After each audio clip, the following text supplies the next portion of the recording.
Here is Oregon, a place to lift and celebrate the very best of Oregon. Thanks to our exclusive auto partner, Subaru, for being a proud supporter. Get the good stuff every day at hereisoregon.com or follow us on your favorite social media platform at Here is Oregon. Share the good. Hello, hello. Welcome back to Peak Northwest, an outdoors and travel podcast by the Oregonian and Oregon Live, dedicated to the adventure and exploration of our beautiful Pacific Northwest. I'm Jamie Hale. And I'm Vickie Connor. Together, we take you to some of the most beautiful and interesting destinations in our region, discussing where to go, what to do, and places to see. And today, we're starting a new little series within Peak Northwest called My Epic Adventure, and it will chronicle some of our favorite trips and standout stories here in the region. That's right, Vickie. You know, the idea here is that everyone's adventures are epic, or they're great, or they're big, or whatever you want to call it. And, you know, it doesn't always have to be, you know, these big, fancy adventures that you might see in an REI catalog. Everyone's trips and travels are awesome in their own right. So sometimes we'll bring on some coworkers or some friends to share some of their adventures. Other times we'll discuss our own favorite and notable adventures that we've been on. We hope to include a wide variety of activities in this. And this week, Vickie, I understand you're going to be kicking this series off by telling us about your recent big adventure, your first trip out to Crater Lake. I am, finally. If you have been listening since I started as co-host, Crater Lake has been on my radar and my Oregon bucket list since the beginning. My very first episode, when you asked me about what things I wanted to do and get out to, I said Crater Lake.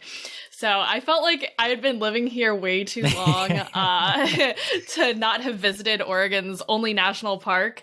And so when I was planning out my summer, I was like all right, I got to make it out there. And summer, of course, slipped away way too quickly, and I was just really busy. So, you know, I kind of thought that at least for 2022, my window had closed for a visit to Crater Lake without it being snowy. But as I'm sure many of our listeners remember, just a few weeks ago, we had an unseasonably warm mid-October weekend. And I kind of thought that was the perfect opportunity to go. It was really hot in Portland, and I knew that it would be, you know, like a little bit chillier at Crater Lake. So I told my partner, Nick, I said, oh my gosh, we got to go to Crater Lake. He was free. I was free. Let's make it happen.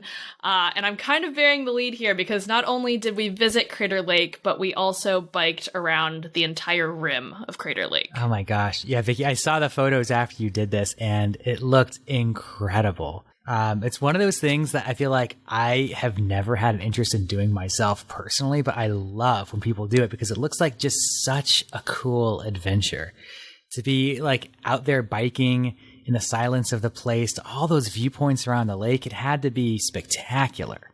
It was breathtakingly amazing. I don't even have enough words to describe how beautiful it was. And of course, you know, after all this buildup of being like, I need to get to Crater Lake, you know, it exceeded my expectations. I was blown away by how beautiful Crater Lake is. And to be able to pretty much see it at every, you know, angle around the rim was incredible. It kind of felt like a once in a lifetime opportunity, but you know, I would love to go back and do this again. Well, you did get really lucky with that window of time there in mid-October with it not being snowed in at that point. As I'm sure many people know, that road around Crater Lake is not open year round. Yeah, you're right, Jimmy. And Crater Lake, I would say, is busiest in the summertime. Mm-hmm. And, you know, the fall, the time that we went, the second weekend in October, is kind of winding down. A lot of stuff was actually closed. The amenities that are available in Crater Lake, a lot of stuff was closed, and we lucked out because not only was the weather great, but it really was not crowded at all. You know, there were other people there, but what's great with this ride and when we went is that there just weren't a lot of cars driving around us. And that's something that always as a biker, like, you're very cognizant of, is how much traffic, how many cars are like whizzing by you. And, you know, very little traffic. That's, I have to imagine, so comforting. So with the less traffic, you're able to just be out there and enjoy that ride. So I feel like before we get too far into this, what are the sort of the specs in this ride? How many miles? What's like the elevation gain you're on? How difficult is it? Yeah. So first and foremost, I would like to say that I kind of got into this a little over my head, and you should really be prepared when you're doing this. I'm laughing because I remember like how nervous I was as we were driving into the park and like going up the incline in our car. I was like, oh my God, I don't know if I can do this. But the ride in total is roughly about 33 miles. And the elevation gain is about 4,000 feet. So it's a lot. It's a lot to do on a bike. And you should not, if you're just like getting into biking, you know, I would say spend some time in the sport before you do something like this. This is definitely like intermediate to like experienced level of cycling here. But what is really great about this ride within the 33 miles is that, you know, it's not super long stretches of just like slogging uphill. There's a good variation of like, all right, you're working really hard going uphill, and then you get that sweet relief of going downhill. And it's kind of just like up and down and up and down and up and down. There's not like really long stretches. So that made the variation of it like broke it up really well. And it made it really enjoyable because it's like the immediate payoff after you've done hard work is like speeding downhill and getting that relief. So how long did it take you to do this whole 33 miles? So it took us about 4 hours. So we started, I want to say it was we got there around like 9:30 or maybe 10-ish. Hold on, doing some quick math here. Okay, we started at 9. And it took about 4 hours. And, you know, I was moving pretty slowly on the back end when we were going up some of that incline. And I think that took up a good chunk of time because the first half we had mapped it out. My partner and I had discussed like, okay, we'll make it to a certain point around the rim, and then if we're feeling like that was a lot and like maybe too much, then we'll just turn around and go back. But of course, I'm a little hard-headed. And at the first point, I was like, 1, I was very determined to complete the whole thing. But 2, I felt great. The first half, I was like, yeah, let's do this. Like, I don't feel any cramps. Like, this is amazing. Also, you know, the first point that we did, the views of the lake were so breathtaking. I feel like I was literally like riding on this high of this experience. So that was great. But then all in all, you get around to a point where you don't really have a view of the lake, and then you're slogging uphill, and it's a little bit of a mental battle, and that's where it gets a little bit harder. I will say that someone like my partner who has a lot of road cycling experience could have probably done it in a shorter period of time, closer probably to like 3 hours or 3.5. I don't know. But 4 hours is also what I've read online about different guides when I was researching to do this ride. 4 hours, give or take, is what they tell people. I know you mentioned feeling like maybe a little not quite as prepared as you would have liked to have been, but I imagine there was some preparation that also went into this. So I guess between the preparation you did and some of the preparation you felt like would have been helpful to also do, what should people know before getting into something like this? Well, first off, I would say know that you're going to Crater Lake. So right off the bat, your starting point is at a higher elevation. So you're going to be a little bit more out of breath than say if you're training in Portland. So that definitely plays a big part into this ride. Other than that, I would say practice, biking up some steady inclines, because that's what a lot of this really was. 33 miles isn't the longest bike ride you're going to encounter, but that elevation is not to be taken lightly. The elevation you're starting at and the elevation that you're gaining. So my recommendation would, just be to get as much experience as possible with really going up long periods of incline. Had I had another round of preparing for this, I would have done that because I got some pretty bad leg cramps going up some of the hills and all of that. So yeah, that was kind of tough. But it is a breathtaking ride, and the views are incredible. So if you do enough training, don't let me deter you with my leg cramps. Yeah, breathtaking in more ways than one, it sounds like. Yeah, you have that correct.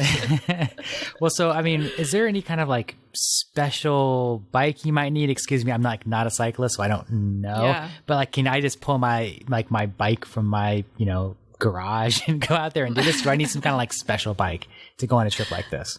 If you're pulling your bike out of your garage, I'm saying you definitely need to like get it tuned up, make sure it's in proper shape. I personally have my road bike, which is like, it is not fancy at all. It's this bike that I got off of like Facebook Marketplace. And it's like a beginner road bike. So road bikes are great on this. My partner had his gravel bike, which if you're not familiar too much with bikes, it's kind of a cross between a road bike and a mountain bike. So it has thicker tires on it. And as the name implies, it's meant for like gravel and off-road situations, but is also fine on roads. I will say that on the road, as you're going, you'll pass by signs that warn you, like, rough road ahead. And there are points in the road where there are pretty big, like, divots and, potholes that when you're speeding down hill at 40 miles an hour, you do not want to hit one of these potholes because you will be thrown off your bike. So, have the proper bike. Road bike, gravel bike, and also just be prepared with bringing some extra tubes in case you get a flat. Luckily for us, we did not incur any flat tires, which was great. But having that kit is always great to have. And of course, wear your helmet, have, your backlight blinking, have some visibility on you. And I like to wear sunglasses. Another key thing, that no matter if you're biking, if you're hiking Crater Lake, you better be lathering up that sunscreen. I don't care if it's cloudy. Make sure you wear that sunscreen. I put sunscreen on and still got a little burnt. But you are close to the sun at Crater Lake. Yeah, it's one of those things that not everyone realizes or remembers, that Crater Lake is inside of like a blown up volcano. So it's a mountain. It's a straight up mountain that you're on. It's not like a lowland lake by any means. Right, exactly. Other than that, make sure you have a good breakfast beforehand. There aren't a ton of food options once you're in the park, so make sure you have a ton of snacks. You're going to be starving afterwards, so, maybe you pack a lunch or something. Now, obviously, there's a lot of great places to stay the night after a long thing like that in Crater Lake, but that part of the season, I imagine, a lot of those places were probably closed. So where did you end up staying for this trip? Yeah, this was when I was looking to do this trip, I was like, oh man, this is kind of last minute. Like, what options do I have? I ended up staying at an Airbnb in Chiloquin, which is about 45 minutes outside of the park. But that's one of like your closest options unless you're staying inside of the park that you have. So it's really not too bad of a drive. No complaints there. It was a nice Airbnb and even had access to a little like water stream with kayaks to it. So, and it was also dog friendly. So checked a bunch of boxes for me. And but yeah, where do you normally stay when you're going to Crater Lake? I've only been to Crater Lake once, actually. Really? Really, it's true. It's one of these places that a lot of Oregonians don't get to, which is really funny. But when I went there, I stayed in the Crater Lake Lodge itself. Okay. Because I was doing it for a work trip, and they paid for it, which is great. So we did a little feature in the lodge, so it was really nice to have a room that like looked out onto the lake. was a really spectacular experience. And I went there in September, kind of, again, the end of the season. And I got to say, that time of year is an awesome time to go. Like you said, the crowds are a little bit thin. Things are kind of starting to wrap up a little bit, get very cold at night up there that time of year, but beautiful during the day. So I love going up there. But you're right. When you're looking for places to stay that aren't in the park itself, Chiloquin's a great spot to do it. If you don't mind doing a bit of a farther drive, people stay in like Medford or Klamath Falls. Those are places you can do that as well. Or there's just any number of, small cabins or campgrounds or stuff, kind of in the area. I know Diamond Lake is nearby. Mount Thielson's nearby if you want to do some stuff there too. So a lot of spots to stay. But Vickie, I'm so glad that you went up there so quickly after being in Oregon too, relatively speaking. It felt like forever, but yeah, I guess kind of quick. Okay, so do you have any other tips for people who want to do this? Any other advice you have for people? I know you gave a lot of really good stuff already. Okay, so I think my final tip, your starting point for this ride. We started at Rim Village, which is kind of like the visitor center. They have a little like cafe there, the gift shop. And we started there. We thought that was the start point that we had seen in all the reviews. But at that start point, it's great because right off the bat, you're kind of going downhill, which is nice.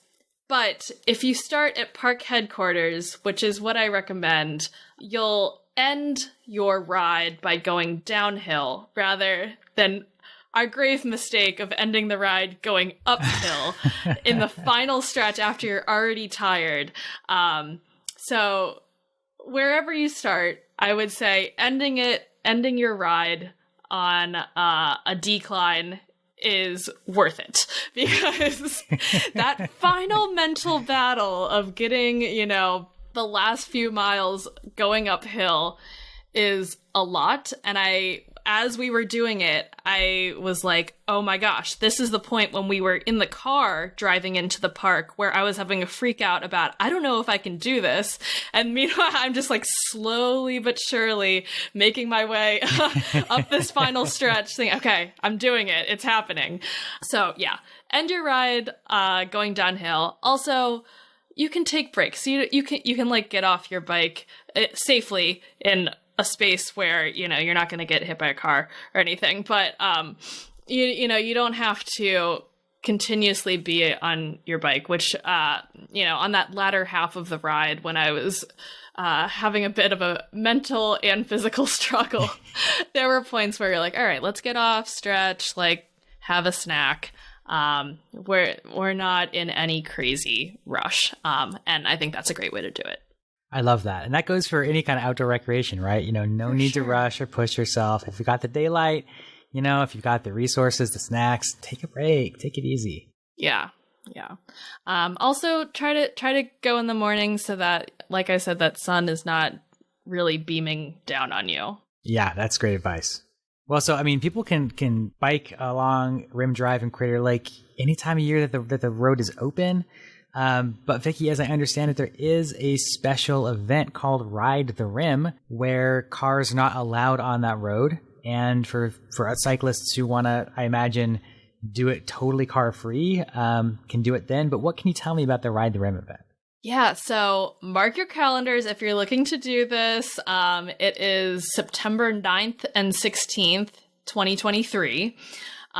So you have plenty of time to prepare and practice, and get in shape for this.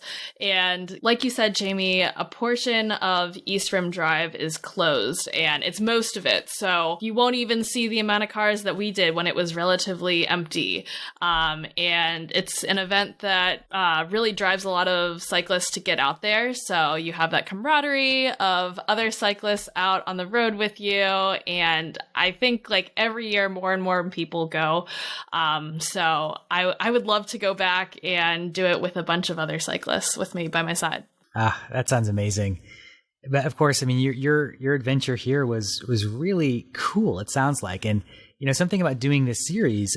What's interesting to me is what these trips, what these adventures mean to people.